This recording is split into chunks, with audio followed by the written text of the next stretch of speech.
Today, I'm going to show you how to get the calendar app back on the home page of your iPhone. First, let's quickly discuss why you might not see the calendar app on your home page.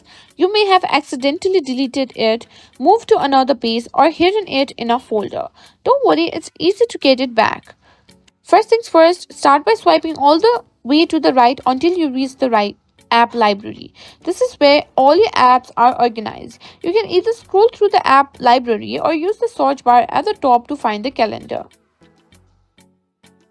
Once you find the calendar app, simply press and hold the app icon until a message appears.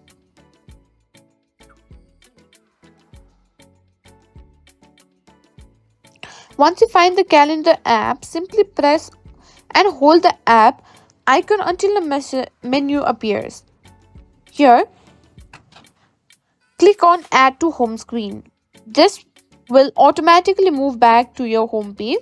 If you're still having trouble finding the app, you can also swipe down on your home screen to access the search feature and just type in calendar. And that's all there is to it. You've successfully got the calendar app back on your home page.